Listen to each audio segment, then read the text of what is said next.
من الشيطان الرجيم بسم الله الرحمن الرحيم السلام عليكم ورحمة الله وبركاته إن الحمد لله نحمده ونستعينه ونستغفره ونعوذ بالله من شرور أنفسنا ومن سيئات أعمالنا من يهده الله فلا مضل له ومن يضلله فلا هادي له أشهد أن لا إله إلا الله وحده لا شريك له وأشهد أن محمدا عبده ورسوله اللهم صل وسلم على محمد وعلى آله وأصحابه ومن تبعهم بإحسان إلى يوم الدين اللهم افتح علينا حكمتك وانشر علينا من خزائن رحمتك يا أرحم الراحمين رب اشرح لي صدري ويسر لي أمري واحلل عقدة من لساني يفقه قولي ثم أما بعد. Alhamdulillah, pertama dan selama-lamanya marilah kita merafakkan setinggi-tinggi kesyukuran kita ke hadrat Allah Subhanahu wa taala kerana dengan limpah dan izin kurnianya pada pagi yang penuh berbahagia ini, untuk yang jarang-jarang kalinya saya rasa lama juga saya tak sampai untuk kuliah subuh di sini, Allah pertemukan kita kembali, Allah himpunkan kembali kita dalam satu pertemuan di pagi yang sungguh indah ini untuk sama-sama yang mana kita baru saja sebentar tadi selesai menunaikan kewajipan kita salat fardu subuh. Alhamdulillah kita telah melaksanakan secara berjemaah, dan insya-Allah dalam masa yang ada ni, sedikit masa yang terluang ni, kita nak membaca beberapa buah hadis pesanan baginda Nabi sallallahu alaihi wasallam. Yang saya bawakan kitab yang selalu kita guna, kitab Riyadhus Salihin. Jadi alhamdulillah, syukur kita ke hadrat Allah Subhanahu wa taala kerana Allah bagi nikmat kesihatan, Allah bagi nikmat kekuatan, nikmat iman, nikmat Islam, nikmat takwa dalam diri kita. Kalau tak kuat iman, kita tak mai dah semata-mata kerana 2 rakaat nak sembahyang subuh ni, sembahyang kat rumah lah kata 2 rakaat kata. Allah bagi kekuatan iman kepada kita nak lawan dengan hasutan pujukan syaitan. Dia suruh tidur lah lagi, kata hari ni tak kerja kata. Dan kekuatan iman Allah bagi kita boleh mai berhimpun di sini pada hari ini. Jadi yang saya mulakan tuan-tuan imam, tuan-tuan Bilal, pegawai dan ahli-ahli jawatan kuasa Masjid Negeri Arau, pemimpin-pemimpin tempatan, ketua-ketua masyarakat, seterusnya tuan-tuan puan-puan, hadirin hadirat dirahmati oleh Allah Subhanahu wa taala sekalian. Dan alhamdulillah pada pagi ini juga saya ucapkan terima kasihlah kepada pihak Suara Sunnah yang pada hari ini mereka mai buat liputan untuk secara live, secara siaran langsungnya untuk nak sampaikan dakwah yang kita buat ni, untuk nak memudahkan bagi sesiapa yang mungkin ada keuzuran tak boleh mai ke, ada urusan nak ke tempat lain ke. Jadi teknologi hari ini memungkinkan segala-galanya, dan hari ini Suara Sunnah mai buat liputan, dan tuan-tuan perempuan yang ada di rumah ke, yang ada di mana-mana, mungkin waktu lah ni tengah duk tengok Facebook pagi-pagi lepas sembahyang subuh, lepas sembahyang tak buka Quran tu, buka Facebook tu nak tengok benda apa cerita, tengok-tengok ternampak post sebab kuliah kita pada pagi ni. Jadi saya harap yang ada yang duk tengok tu, kita harap supaya boleh kekal sampai ke akhir rancangan. Kita harap boleh dengar pesanan-pesanan yang bakal saya sampaikan kepada tuan-tuan perempuan tu. Alhamdulillah. Baik, pada pertemuan kita yang lepas kita dah tengok dalam bab silaturrahim, dalam membincangkan perkara-perkara tentang silaturrahim dalam bab yang ke-269, yakni babun nahyi 'anit tabaghud wat taqatu' wat tadabur, yakni larangan saling benci membenci, putus memutuskan ikatan persahabatan, dan saling belakang membelakangi, yakni tidak sapa menyapa. Ada dalam larangan, dalam bab ni ada larangan, dalam kitab Riyadhus Salihin ada larangan yang menyebutkan saling benci membenci, putus memutuskan hubungan persahabatan, dan saling belakang membelakangi, ini kita tidak sapa menyapa antara kita. Yang mana kita tengok hadis yang dibawakan daripada Anas radhiyallahu anhu bahawasanya Nabi sallallahu alaihi wasallam, wa an Anas radhiyallahu anhu anna Nabi sallallahu alaihi wasallam qala la tabaghadu wa la tahasadu wa la tadabaru wa la taqata'u wa kunu ibadallahi ikhwana wa la yahillu li muslim an yahjura akhahu fawqa thalath. Ini hadis daripada Anas radhiyallahu anhu menyebutkan bahawa Nabi sebut la tabaghadu, janganlah kalian semua saling benci membenci, wala tahasadu, janganlah dengki mendengki, wala tadabaru, jangan saling belakang membelakangi, wala taqata'u, janganlah putus memutuskan ikatan persahabatan, wa kunu ibadallahi ikhwana, jadilah kalian semua ini, jadilah engkau semua ini sebagai hamba-hamba Allah yang bersaudara. Nabi sebut macam tu, kata Nabi kata la tabaghadu. Tengok pada perkataan tu adalah fi'il, kata kerja yang saling. Janganlah saling benci membenci, jangan saling putus memutuskan, wala tahasadu, jangan saling dengki mendengki. Nabi tak sebut la tahsudu, janganlah kamu benci dekat orang. Kerana pasal apa? Kalau benci dekat orang ni, betul lah perbuatan tak elok, tapi dia benci dekat kawan, dekat Pak Su kita, benci kita. Saya benci dekat Pak Su ni, contohlah kata kan. Tapi Pak Su ni dia tak balas, jadi benda tu tak ke mana-mana. Tapi yang disebutkan dalam hadis, janganlah kamu saling benci membenci. Kita tengok dia benci, tengok dia apa, aku pun benci juga tengok dia, kan? Allah, aku tak kisah kalau kerana dia tu saja, kata kawan-kawan lain ramai lagi kata dia pun kata aku pun tak kisah. Jadi Nabi pesan kata jangan kamu saling benci membenci, jangan kamu saling berhasad dengki, jangan kamu saling putus memutuskan silaturahim. Kita putuskan hubungan dengan dia, kan? Dia pun sama juga. Tak apa kan, dia nak putuskan hubungan aku, tak apa, aku pun biar pilih. Tapi kita kena jadi, jangan kita saling buat benda-benda tu. Kerana Nabi sebut kata wa kunu ibadallahi ikhwana, jadilah kalian semua sebagai hamba Allah yang bersaudara. Maka dengan persaudaraan yang kita bina ini, maka mengelakkan syaitan nak memecah belahkan umat Islam kita. Kerana apa? Kerana kita bersatu. Kerana kita semua ni satu hati kita. Dalam jemaah kita tak ada masalah, tak ada yang kata hang nampak aku tak suka kat dia. Tak ada yang kata nak kena buat kerja. Buat kerja apa? Boleh, saya boleh semua kata. Tapi ada satu lah, jangan bagi saya buat kerja dengan dia tu. Kalau bagi saya buat kerja dengan dia tu, saya tak mau. Itu ada perasaan, kita ada perasaan benci membenci, dengki berdengki. Kita dah putuskan silaturahim. Jadi kalau kata kerana seorang saudara kita yang satu lagi pun turut sama saling benci membenci, maka hubungan kita ikhwanul muslimin, hubungan kita sama Islam ni dah berpecah.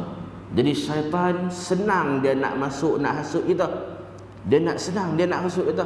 Kawan tu saja, oh memang tak suka kat hang kata, kan? Dia menghasut melalui kawan-kawan kita lah. Kawan-kawan kita penyampai benda-benda, jadi orang yang pengadu domba. Kita dah besar dah baca hadis yang sebutkan kata orang yang mengadu domba ni tidak masuk ke dalam syurga. Allah haramkan syurga baginya. Kerana pasal apa? Dia dengar serta kawan ni, dia pecah belahkan. Dia cerita kat kawan tu kata dia mengadu domba. Dia nak pecah belahkan, dia bagi jadi batu, dia jadi batu api. Dia jadi orang yang menghasut supaya orang ni jadi marah dekat orang tu, kan? Kadang-kadang biasalah kita manusia ni dalam hati kita terbuku ada perasaan rasa, kita rasa aku tak puas hati. Kita bagi tahu kat kawan-kawan kita ni, mungkin kata supaya macam mana apa penyelesaian. Tapi yang kawan ini pergi bagi tahu tak, kata dia tak puas hati ke hang, dia tak suka. Oh rupanya macam tu ke, kata. Jadi kita ni akan jadi saling musuh memusuhi, kita akan jadi saling benci membenci, kerana kita dengar benda-benda yang tak elok sebegitu. Jadi dalam perkara bab silaturahim, dalam perkara ini kita kena jauhi perkara kita saling saling benci membenci, saling kita dengki mendengki, kita belakang membelakangi, kita nampak orang tu saja kita pusing pikuk lain, kita membelakangi, kita tak mau nampak dia, kita tak suka.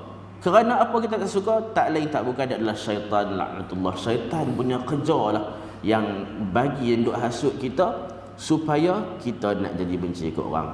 Hang benci, mah aku nak hasut hang bagi jadi lagi benci lagi. Supaya pasal apa? Sehingga ke akhir hayatnya kadang-kadang ni orang ni sampai ke habis hayat, sama ada hayat kita ataupun hayat yang seorang lagi, sampai kawan tu tak ada lah kata, tak bertegur siapa.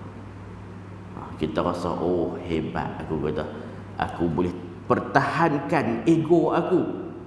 Tapi benda keegoan yang kita nak bawa ni tak ada nak ke mana, kan? Kerana benda itu boleh membawa kepada dosa dalam diri kita.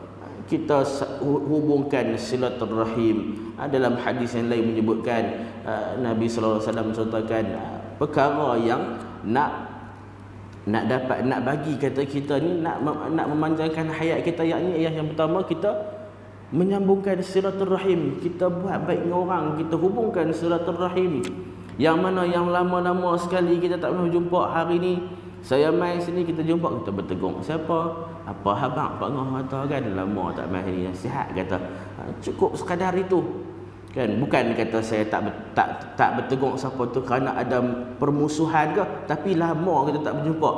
Kali ni hari ni kita boleh ada peluang nak berjumpa, kita saling bersaudara, kita tegur menegur. Lama tak mai pasal apa ustaz tak sihat ke? Dah saya ada urusan ke lain, kadang-kadang ada juga pihak masjid nak minta mai sini, saya ada urusan ni lain. Oh macam tu ke kata. Jadi kita saling bertegur siapa. Itulah yang diperintahkan oleh baginda Nabi sallallahu alaihi wasallam. Nabi suruh wa kunu ibadallahi ikhwana. Itu dalam bab yang lepas. Dalam bab yang hari ini pula, bab yang ke-270, bab tahrimul hasadi wa huwa tamanna zawal ni'mah an sahibihi sawa'un kanat ni'mata dinin aw dunya. Yakni bab yang haramnya hasad dengki, yakni mengharapkan lenyapnya sesuatu kenikmatan dari pemiliknya, baik pun yang berupa kenikmatan urusan agama atau urusan keduniaan. Dalam bab ni, bab haramnya hasad dengki, haramnya kita berdengki, yakni kita mengharapkan lenyapnya sesuatu kenikmatan dari pemiliknya. Kita nak harapkan minta-mintalah bagi dia ni jatuh miskin, bagi dia ni muflis, kata haram hukum dia. Kerana ada bab dalam kitab ni menyebutkan kata haramnya hukum tersebut. Allah Subhanahu wa taala berfirman dalam surah An-Nisa ayat yang ke-54. A'udzu billahi minasyaitonir rajim. Am yahsuduna an-nasa 'ala ma atahumullahu min fadlihi. Apakah mereka, yakni orang-orang yang terkena laknat itu, mereka mendengki atau mereka iri hati kepada orang-orang lain kerana keutamaan, kerana yakni ada kurnia yang Allah berikan kepada mereka ini? Allah tanya dalam Al-Quran, adakah mereka ni, bukan kata Allah tak tahu kata, tapi Allah nak tunjuk kata apakah mereka ni orang-orang yang terkena laknat itu, yakni kerana perbuatan mereka dengki, mereka iri hati kepada orang lain yang ada keutamaan, orang lain yang ada kurniaan Allah bagi kelebihan kepada dia. Adakah orang ni yang terkena laknat itu kerana perbuatan mereka? Jadi Allah nak sebutkan mereka ni lah terkena laknat sebab mereka ni iri hati, hasad dengki. Dalam masyarakat kita, hasad dengki ni tak putih-putih. Kita tak boleh tengok kadang-kadang ada orang lain ni dia senang sikit, ada orang lain diberi nikmat yang lebih sikit, ataupun orang lain diberi nikmat yang kita tak dapat benda macam tu. Banyak di antara kita yang ada perasaan hasad dengki, kan? Sampai kadang-kadang sampai mereka sanggup memutuskan silaturahim, sampai sanggup kata benci ataupun yang lebih teruk lagi, sampai sanggup buat benda-benda yang terkutuk, yang terlarang ni. Mereka buat apa? Mereka pergi jumpa benda-benda yang tak elok ni, jumpa tok bomo apa benda semua, kerana ada sifat iri hati, dengki. Kerana kawan ni ada kebahagiaan suami isteri, dia tengok kawan ni seronok hidup, kata suami isteri nampak bahagialah, kerana mai rasa iri hati dia pergi jumpa benda-benda yang tak elok tu, tok bomo, tok pawang, kata buat bagi dua laki bini ni bercerai-berai. Bagi dua laki bini ni tak boleh duduk bersama-sama, kata. Ada orang yang sifat iri hati macam tu. Sedangkan pada dia ni Allah bagi nikmat yang cukup banyak dah. Allah bagi nikmat kesihatan, Allah bagi nikmat kekayaan dekat dia. Tapi kerana apa? Kerana di dalam hati ni banyaknya dosa. Kerana di dalam hati, kerana kita ni banyak melakukan maksiat, banyak melakukan dosa, sehingga tak masuk cahaya kebenaran ke dalam diri kita. Pantang tengok orang ada kelebihan sikit, kita nak benci dekat orang. Dalam bab ini termasuk pula hadis Anas radhiyallahu anhu. Yang lalu dalam bab sebelum ini, lihat hadis nombor 1564, hadis wa an Abi Hurairah radhiyallahu anhu anna an-nabiy sallallahu alaihi wasallam qala iyyakum wal hasad fa innal hasada ya'kulul hasanat kama ta'kulun narul hatab. Rawahu Abu Daud. Hadis daripada Abu Hurairah radhiyallahu anhu, bahawasanya Nabi sallallahu alaihi wasallam telah bersabda. Nabi sebut apa? Nabi sebut iyyakum wal hasad. Takutlah engkau semua pada perasaan sifat dengki, iri hati. Iyyakum wal hasad. Nabi sebut takutlah kalian semua kepada sifat dengki, kepada sifat iri hati. Pasal apa? Pasal apa Nabi suruh takut kerana sifat tu? Kerana kalau sifat itu ada dalam diri kita, kalau sifat itu bersarang dalam diri kita, apa Nabi sebut selepas tu? Fa innal hasada, sesungguhnya hasad, dengki itu, benci kepada orang itu, ya'kulul hasanat, memakan amal-amal kebaikan, memakan benda-benda baik ni. Benda kita hasad ni, hasad dengki ni, dia makan, dia memusnahkan. Dia sebut ya'kulul hasanat, memusnahkan kebaikan, kama ta'kulun narul hatab, sama seperti bagaimana ta'kulun narul hatab, bagaimana api memusnahkan kayu bakar. Nabi sebutkan takutlah kamu akan sifat iri hati ni, dengki mendengki ni. Nabi sebut kata jangan duk dengki mendengki, takutlah kalian semua jangan bagi dalam diri kamu ada sifat iri hati. Kerana apa? Siapa? Sifat iri hati ni memakan segala kebaikan yang kita buat ni, menghapuskan kebaikan yang kita buat ni, sebagaimana api membakar kayu api. Kita buat sehari-harian, solat rajin, kita solat jemaah, kita buat amal-amal sunat, puasa sunat kita buat, rajin berzikir, baca Quran. Ada kelebihan harta sikit, kata jumpa orang kita bagi orang tu sedekah sumbangan. Ada orang tengah makan, kita bayang orang tu makan, alhamdulillah. Tapi dalam diri kita ni ada sifat iri hati. Pantang tak boleh tengok orang lain ada kesenangan lebih daripada kita. Kita berasa nak iri hati, kita berasa nak dengki dekat dia. Sedangkan Allah bagi nikmat kepada kita ni, nikmat yang cukup besar, banyak dah Allah bagi kita. Tapi ada sifat iri hati dalam diri kita ni, maka Nabi sebut kata seolah-olah bagaikan hasanat yang kita buat tu, kebaikan yang kita buat tu habis lenyap macam tu saja. Oi, rugilah kita. Kan? Kita buat ni bukan buat kerana nak menunjuk kat orang. Kita buat baik ni, kan? Kita buat betul-betul ikhlas kepada orang. Kita bagi sedekah, kita solat, kita rajin berpuasa, kita rajin bangun tengah malam, kita baca Quran, kita tahajud. Tapi dalam diri kita ni ada sifat iri hati, dia makan habis segala benda-benda kebaikan yang kita buat. Jadi sebab itulah Nabi pesan, takutlah kalian kepada perasaan hasad iri hati ni, kan? Sebab pasal apa? Ada saja benda tu dalam diri kamu, kamu jumpa orang tu ada lebih sikit pada kamu berasa nak iri hati, habis segala amalan yang kita duk buat ni. Dan kebaikan yang kita buat ni bukannya sikit banyak kita buat. Kan? Sifat ni kadang-kadang ada dalam masyarakat kita, banyak ada dalam masyarakat kita. Kan? Bila orang tanya, bila ada orang nak bagi sumbangan, mai berjumpa dengan ketua masyarakat, jumpa dengan amil qaryah ke, kami nak cari 40 orang hak yang susah dalam kampung, kata. Amil kata tak apa, tak ada masalah apa. Dalam kampung ni ada 270 orang. Amil pun nak, tak apa 40 orang saya boleh cari.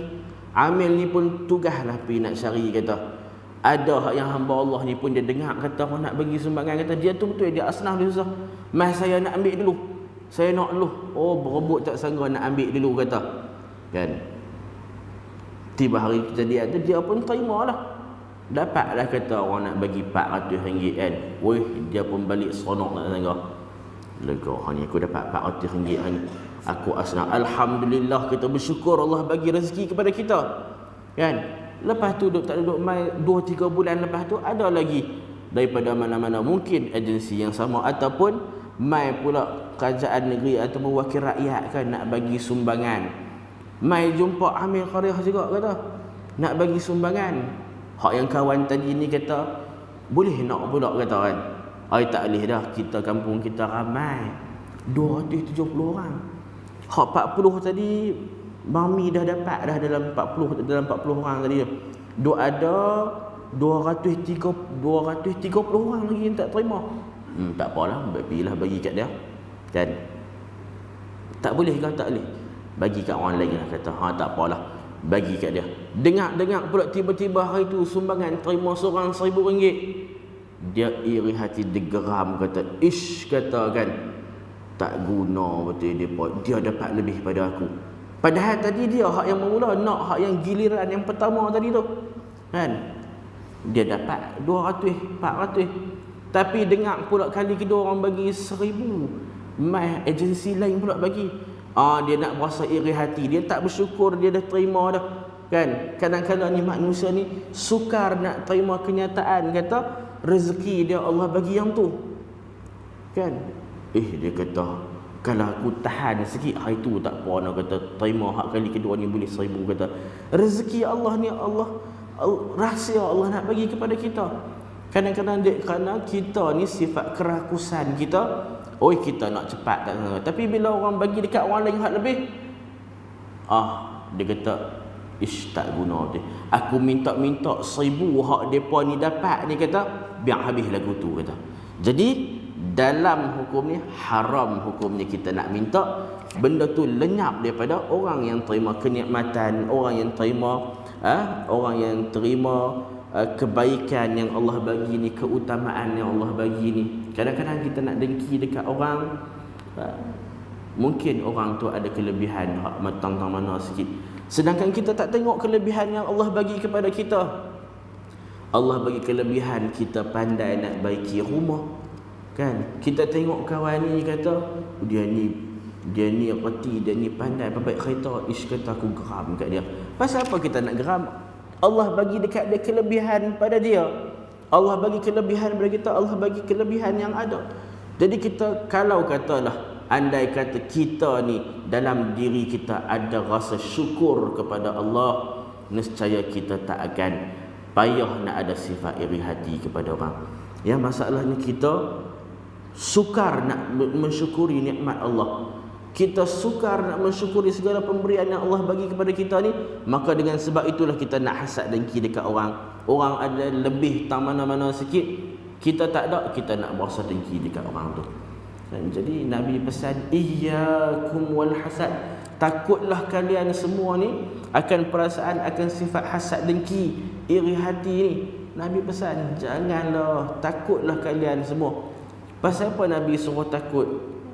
Nabi tak sebut kata hadis takut, kata bab takutlah pada pencuri ke, tapi Nabi sebut takutlah pada sifat iri hati ni, kerana dia makan habis segala amal kebajikan, amal kebaikan. Kerana pasal apa Nabi pesan?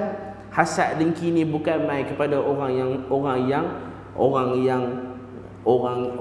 kurang beramal. Dia mai kepada orang-orang yang macam orang yang rajin beribadah, orang yang rajin beramal, orang yang tahu kebaikan-kebaikan, fadilatul a'mal, yang tahu kelebihan-kelebihan kita beramal sesuatu. Kita bagi orang sedekah, dia tahu kelebihannya. Kita bagi orang susah makan, kita bagi orang yang terputus bekalan makanan, dia tahu kelebihan, tapi dalam diri dia ada sifat iri hati. Maka kebaikan yang dia buat tu habis lenyap macam tu. Jadi sebab itulah Nabi kita, takutlah kalian semua perasaan sifat iri hati, sifat nak benci membenci ni, kata Nabi suruh jauhkanlah. Kerana benda itu kalau ada dalam diri kita, kalau kata kita duk berhasad dengki dekat orang, habislah amal kebaikan yang kita duk buat ni. Kita tak mau kita rugi, kan? Di akhirat kelak ni diberi buku catatan kita, buku amalan kita, tiba-tiba kita tengok mana pergi habis, lenyap habis amalan saya mana. Kata kita pun terpinga-pinga sebab kita tahu diri kita ni rajin beramal, tapi rupanya dalam diri kita ada sifat iri hati. Wal-iazubillah, kita minta berlindunglah, kita takutlah, kata kita duk berasa kita ada amalan yang kita buat ni, rupanya kita balik di akhirat kelak nanti tengok tak ada lah satu apa, kerana kita ada perasaan iri hati. Itu dalam bab yang ke-270. Jadi kita ambil kefahaman bahawa Nabi SAW bagi pesanan kepada kita supaya kita menjauhkan diri kita daripada sifat iri hati. Kemudian kita masuk satu lagi bab yang ke-271. Babun nahyi 'anit tajassus wa tasammu' li kalamin man yakrahu istima'ah. Yakni larangan menyelidiki kesalahan orang serta mendengarkan pada pembicaraan yang orang ini tak suka jika kamu mendengarnya. Apa dia? Payah sikit nak faham dia. Babun nahyi, bab larangan 'anit tajassus. Tajassus ni kita faham dah maksud dia, menyelidiki kesalahan orang, cari kesalahan orang, mengintip, mengintai-ngintai, cari kesalahan orang, cari keburukan orang. Babun nahyi 'anit tajassus wat tasammu' li kalami man yakrahu istima'ah. Dan larangan mendengar pada pembicaraan orang lain, larangan kita dengar percakapan orang yang mana orang tu dia tak suka orang lain dengar percakapan tersebut. Jadi contoh macam kata kita bercakap dengan siapa-siapa, kan, kita nak bercakap dengan orang yang ni, kita mungkin kita ada perbincangan yang mengenai masjid, kita nak bincang pasal masjid, dia katakan kita nak bincang benda tu mungkin rahsia sikit, rahsia pada orang awam supaya tak mau bagi orang tahu. Tiba-tiba ada seorang hamba Allah ni, kawan-kawan kita ni, dia nak mengintai, nak dengar benda apa yang kita duk bercakap. Ada larangan kita mengintai pembicaraan orang yang orang tu tak suka jika orang lain mendengarnya, kan. Kita pun kadang kita ada benda yang kita nak bincangkan, tiba-tiba ada orang ni dia nak ambil kesempatan nak dengar perbincangan kita, kan. Jadi ada larangan tu. Dalam Allah Subhanahu Wa Taala yang bagi larangan yang pertama tu, Allah Subhanahu Wa Taala sebut dalam surah Al-Hujurat, a'udzubillahi minasyaitonirrajim, wa la tajassasu. Allah sebut janganlah kamu semua saling selidik menyelidiki, yakni mematai-matai kesalahan orang lain. Maksudnya kita piduk cari kesalahan orang, kita mengintai kesalahan orang. Kerana pasal apa? Manusia ni bila dia tahu kesalahan orang, dia selalunya payah dia nak simpan seorang-seorang dia. Dia payah nak simpan, dia mesti akan pergi cerita. Banyak lagi saya rasa saya pernah cerita juga, antara adab bila mana kita mendatangi rumah orang, kita pi apa adab dia. Nabi pesan kata nak, bila kita mai ke rumah orang, jangan kita menghadapkan ke muka pintu, kita duduk ke sebelah muka pintu dia. Maksudnya pintu depan-depan ni kita jangan duduk depan rumah dia, Assalamualaikum, Assalamualaikum. Kita boleh duduk sebelah pintu rumah dia tu, kita bagi salam supaya kita khawatir ikut-ikutlah dia pun dengar kita bagi salam, dia mai buka pintu, kita ternampak segala benda di dalam rumah dia. Mungkin dalam keadaan tu orang dalam rumah tu tak bersedia. Jadi adab Nabi suruh, Nabi pesan kata kita duduk, jangan bagi kita supaya kita elakkan daripada kita ternampak. Sebab pasal apa? Kebiasaan manusia ni payah dia nak tutup, dia nak tutup benda-benda yang rahsia, kan. Kita ni tahu rahsia apa, kita mesti nak pergi cerita ke orang. Aku bukannya nak cari kan, tapi aku pergi rumah dia, tahu tak aku nampak dalam rumah dia. Dia bercerita dekat orang. Perbuatan tu dilarang. Kadang-kadang benda ni terjadi secara tak sengaja. Benda terjadi secara tak sengaja ni, kita istighfar, kita mohon keampunan kepada Allah, dan kita minta supaya Allah kuatkan iman kita supaya tak disampai kepada orang lain. Banyak di antara kita ni yang tahu saja rahsia-rahsia, nak pergi cerita habis dekat orang lain. Kerana pasal apa? Dia nak kata dialah orang yang tahu segala-galanya, dialah orang yang tahu perkara tersebut. Kan? Allah Subhanahu wa taala berfirman, "Walladzina yu'dzuna al-mu'minina wal mu'minati bighairi maktasabu faqad ihtamalu buhtanan wa ithman mubina." Surah Al-Ahzab ayat yang ke-58. Dan orang-orang yang menyakiti orang-orang mukmin, baik lelaki ataupun perempuan, tanpa adanya sesuatu yang mereka lakukan, maka orang-orang tersebut itu menanggung kebohongan dan dosa yang nyata. Walladzina yu'dzuna al-mu'minina wal mu'minat, dia orang yang menyakiti orang-orang mukminin, orang mukminat, orang mukmin lelaki, orang mukmin perempuan. Orang-orang ni dia menyakiti hati mukminin mukminat tanpa, dengan tak ada apa-apa pasal. Allah sebut apa? Faqad ihtamalu buhtanan wa ithman mubina. Maka orang itu menanggung kebohongan, kedustaan dan dosa yang sangat nyata. Orang mukmin dia pi fitnah, dia pi cerita benda yang tak elok pasal benda orang tu, maka dia menanggung dosa yang sangat nyata. Dan hadis menyebutkan, wa an Abi Hurairah radhiyallahu anhu anna Rasulullah sallallahu alaihi wasallam, iyyakum wadh-dhann fa inna adh-dhanna akdhabul hadith wa la tahassasu wa la tajassasu wa la tanafasu wa la tahasadu wa la tabaghadu wa la tadabaru wa kunu ibadallahi ikhwana. Hadis ni banyak hadis yang Nabi selalu sebut benda. Yang ni dalam hadis daripada Abu Hurairah ni menyebutkan iyyakum wadh-dhann. Nabi sebut iyyakum takutlah kalian semua kepada azan, prasangka, bersangka-sangka ni. Dia ni nak pergi tang situ nak buat apa tu kata. Dia ni pergi duduk kat tabung tu nak buat apa tu, nak curi duit apa kata. Nabi kata iyyakum wadh-dhann, takutlah kalian semua kepada perasaan kita duk rasa bersangka-sangka. Fa inna dhanna akdzabul hadis, kerana kita duk bersangka-sangka itu adalah akdzabul hadis, sedusta-dusta percakapan. Kita nampak, kita akan beritahu, dia tu nampak macam jahat, nampak macam jahat. Kita tak tahu kata orang tu jahat tak jahat. Kita tengok dia tu nampak macam jahat. Mama tengok saat kita tengok dia tu, kan? Macam jahat, kita tengok kata duk buat apa tang situ, kata kita dah duk bercerita macam-macam dah kata sagi dia nak buat benda ni apa, dia nak buat benda ni apa. Hak tu hak ni kita duk bersangka-sangka. Sedangkan Nabi sebut fa inna dhanna, sesungguhnya bersangka-sangka ni, kita azan ni menjurus kepada sangka buruk, kan? Ada kita husnul zan, ada su'ul zan. Su'ul zan ni benda yang kita duk bersangka buruk kat orang. Kalau kita sangka benda hak baik ni, alhamdulillah. Tapi manusia fitrah dia biasanya, kebiasaan manusia ni, bukan fitrah, dia kebiasaan manusia ni, dia akan sangka benda hak buruk, kan? Nampak orang tu macam ni, dia ni mesti jahat, dia ni mesti. Fikiran kita sentiasa duk terfikir benda yang tak baik. Maka Nabi sebut kata, ingatlah sesungguhnya bersangka-sangka itu adalah sedusta-dusta perkataan. Kita belum tahu lagi benda apa, kan? Nampak kawan tu duk keliling kat rumah kita pergi keluar parang dah, nak tetak dah, nak dekat dah. Nasib baik dia dah mengelak. Kita pun baru tanya, hang nak buat apa? Saya nak cari kucing saya hilang. Kita duk kata dia nak curi kampik baja rumah kita dah.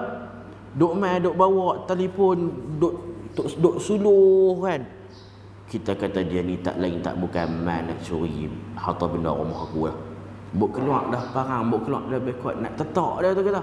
Nasib baik dia dah mengelak. Lepas tu masa tu baru katanya, awak pasal apa? Hamai mana? Rupanya kenal kata. Ali ke Ahmad kata. Hamai mana kata? Aku main nak cari kucing aku tak jumpa. Nasib baik tak kena. Kan? Jadi kita ni kerana bersangka-sangka ni kadang-kadang tindakan kita melebihi daripada benda yang tak sepatutnya. Jadi kita minta kita berlindunglah. Dan jadi Nabi pun ulang lagi, wala tahassasu wala tajassasu wala tanafasu. Nabi ulang-ulang lagi hadis ni, Nabi sebut-sebut benda ni. Janganlah kamu yakni mematai-matai, jangan kamu duk perhati, duk cari kesalahan orang. Nampak orang tu, kita tengok dulu benda apa dia nak buat, kan? Kalau dia buat betul, dia buat salah, kita pergi tahan dia, kata pasal apa hang buat benda ni, kan? Kita peringatkan dia supaya dia takwa kepada Allah, kan? Dia buat salah, kita ingat hang dah buat benda ni, hang dah curi benda ni, hang letak balik benda tu, kata ingatlah, kata Allah ni sentiasa memerhatikan kita. Kita pesan dengan takwa, tapi kalau kata kita boleh orang macam tu, pukul habis, kata, kan? Kita orang kita ni jenis macam tu, kata padan dengan dia ni sangat, kata, kan? Sebaiknya dah kita dapat tangkap orang tu, kita bagi kepada pihak yang berkuasa, polis ke, kerajaan ke, kita bagi untuk mereka urus mereka ni. Kita dapat tangkap kita ni sebagai orang yang beriman, kita pesan dekat dia, hang dah buat satu kesalahan benda ni, kata ingatlah mencuri benda ni benda yang tak elok, kata, kan? Haram, kata. Hang nak buat apa duit ni, kata. Kata susah, saya susah betul tak ada duit, kata nak bagi kepada ni. Ingatlah, kata benda yang kita mencuri ni nak bawa, nak bagi makan anak isteri kita, jadi darah daging yang tak elok. Supaya dengan ketakwaan yang kita pesan dekat dia tu terjentik ke dalam hati dia, supaya dia menerima hidayah Allah Subhanahu wa taala. Kadang-kadang tindakan kita ni salah, dah tahu, kata dah boleh dah dapat tu, kita pukul tak sangka-sangka. Orang itu akan menjauhi lagi pada masyarakat. Dan tapi kalau kata kita layan dia dengan elok, bukan kata kita ni dah dapat tangkap tu pi bagi nasi Arab dekat dia, pi jamu ayak sirap warna merah, bukan kata kita nak kenal macam tu. Tapi kalau kita boleh buat lagu macam tu, lagi bagus, kata, kan? Awak hang buat macam ni, kata, kan? Tak sangka, kata, hang buat benda jahat macam ni, kata. Kata kita tegur, nasihat dia, kata makan, kita jemput bagi dia makan, kata. Dan dia pun mungkin dia berasa dia malu, kata. Kita pun boleh kita tegur, kali ni tak apa, kami pelepaskan hang, kata, kan? Jangan buat dah, hang orang kampung kami juga, kata. Dan dia pun berasa malu, dia berasa insaf, dia pun jadi mai dekat kepada masjid. Kadang-kadang tindakan kita tu membawa kepada kita dakwah bil hal. Orang nampak, kata, kata tak sangka dengan kita buat baik kepada dia, dah buat jahat kepada kita, kita balas benda hak baik, dia malu dengan keburukan hak dia buat tu, dia nak jadi orang yang baik. Dengan tindakan kita dapat mengubah orang tu daripada terus di dalam kemungkaran, kemaksiatan. Wallahu ta'ala alam. Saya rasa setakat itu sajalah dalam bab yang ke-271. Panjang lagi hadis dia dalam larangan menyelidiki kesalahan orang serta mendengarkan pada pembicaraan yang orang tak suka orang lain mendengarnya. InsyaAllah kalau kata ada peluang, ada masa yang lain, kita boleh bertemu lagi, kita sambung lagi tentang penerangan hadis yang kita bacakan. Wallahu ta'ala alam. Saya memohon ampun dan maaf kepada tuan-tuan dan puan, andai kata ada tersalah silap, terkasar bahasa kepada tuan-tuan dan puan, saya mohon maaf. Aqulu qawli hadha wa astaghfirullahal azim li wa lakum. Wassalamualaikum warahmatullahi wabarakatuh. Kita akhiri pertemuan kita pada pagi ini dengan bacaan tasbih ifar. Subhanakallahumma wa bihamdika asyhadu an la ilaha illa anta astaghfiruka wa atubu ilaik. Wa sallallahu ala Muhammadin wa ala alihi wasallam. Walhamdulillahirabbil alamin.